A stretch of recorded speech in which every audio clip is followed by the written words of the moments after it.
सब खां पहिरीं तमामु घुराइतो आहियां तव्हां साफ़ी दोस्तनि जो जेके रोज़ अची असांजे हिन हक़ जी आवाज़ खे ताईं पहुचायो था। सर तव्हांखे चङी तरह ख़बर आहे त अॼु 7 ॾींहुं आहे असांजे एहतजाज खे। पुरमन एहतजाज सुबुह जो 7 बजे खां वठी रोज़ असांजा 700 एम्प्लॉइज़ गॾु थी एडमिन गेट ते रैली कढी। रैली जी सूरत में एडमिन ब्लॉक BC ऑफिस जे अॻियां धरणो हणी ॾियूं था पंहिंजे जाइज़ हक़नि जे लाइ। पर हिन वाइस चांसलर डॉक्टर सलीम रज़ा समेत जे कन ते कीअं नथी घुरे जो असांजा मसइला हल करे।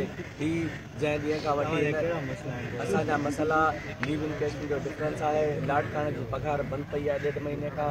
लाट खाने जी पघार फौरी तौर ते इशू कई वञे। हिते जा जेके बि असांजा डिफरेंस आहिनि जीअं उहे डिफरेंस असांजा फौरी तौर ते बहाल कया वञनि। हिते कुझु असांजा एम्प्लॉइज़ बरतरफ़ थियल आहिनि उन्हनि खे फौरी तौर ते बहाल कयो वञे।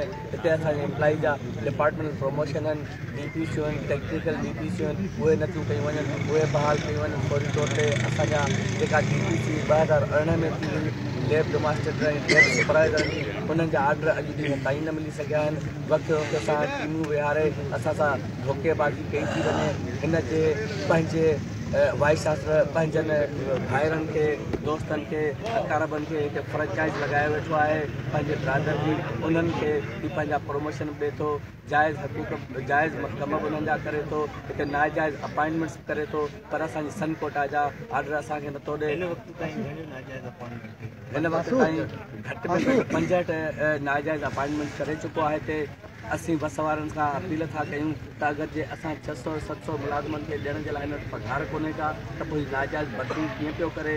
तव्हांखे आउं हिकिड़ी वाज़ेह ॻाल्हि ॿुधाईंदो हलां त असां वटि हिते असां नंढनि मुलाज़िमनि सां वीसा घाटी कई थी वञे पई। हिते हिन वटि असांखे ॾियण लाइ पैसा कोन थे पर हिते जाली ही भर्तियुनि करण जे लाइ हिते हिकिड़ियूं टेस्टूं पियो करे जेके पोस्टुनि ते टेस्टूं पियो करे 700 माण्हू 800 माण्हू 1200 माण्हू ॿाहिरां अपॉइंटमेंट जे लाइ हिते इंटरव्यूज़ पिया था ॾियनि। उन्हनि जो सर चालान बि आहे 1200 चालान लाज़मी पैसा थींदा उहे पैसा लाज़मी ॻाल्हि आहे पूरे सिंध जा फॉर्म भराईंदा छोका असां वटि एडमिशन्स हली रहियूं आहिनि। हीअ अगरि जे तव्हांखे कैमरामैन तव्हांखे ॾेखारे सघे त नई एडमिशन्स हले पई थी पर हुनजा पैसा बचंदा। अॼु इहे सेल्फ फिनांस जी एडमिशन बि हले पई इहा लखों रुपयनि में असांजी हिकिड़ी सीट वञे थी। इहे सभु पैसा हिते जमा थियनि था पर आउं तव्हांखे हिकिड़ी ॻाल्हि ॿुधायां त हीअ वाइस चांसलर डॉक्टर सलीम रज़ा समूह डायरेक्टर फिनांस ऐं रजिस्ट्रार साहिबु हथ वठी पैसनि जो कोट ॾेखारे रहिया आहिनि जॾहिं त असांजी यूनिवर्सिटी जा पैसा बैंकुनि जे अंदरि कल हिन जेके इंट्रस्ट ते मिलिया आहिनि उहे इंट्रस्ट बि खाइनि था पर असां मुलाज़िमनि सां वीसा घाटी था कनि पिया। असीं हिननि खां पुरज़ोर मुतालबो था कयूं अगरि जे असांजा मसइला हफ़्ते खनि जे अंदरि न थिया त असां पंहिंजी तहरीक तेज़ हलाईंदासीं। वज़ीर सिंध खां घुराए वज़ीर आला सिंध खां घुराए गवर्नर सिंध खां घुराए असांजी त हिन वाइस चांसलर डॉक्टर सलीम रज़ा समेत फौरी तौर ते एक्शन खणनि ऐं हिन खे हितां बरतरफ़ करे असांजे मथां को नओं ऐं ईमानदार वाइस चांसलर आणनि। मां उन्हनि जो मशकूर रहंदुसि। असां अपील था कयूं उन सां असांजी ॿाहिरि कयूं। साईं मुंहिंजा जीअं असांजे प्रेसिडेंट साहिबु तव्हां ॿुधायो त हिते जेके से मन घड़त जेके से भर्तियूं नाजाइज़ भर्तियूं आहिनि छो जो उन्हनि खे को बि आर्डर कोन्हे।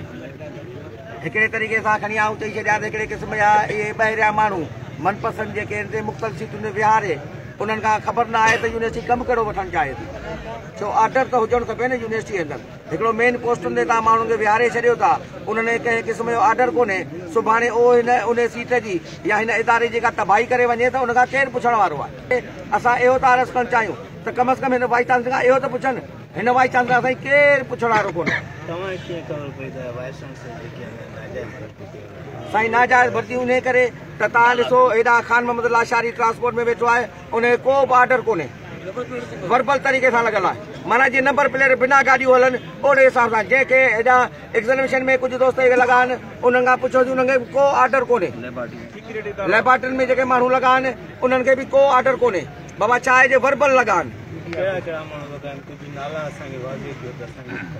नाला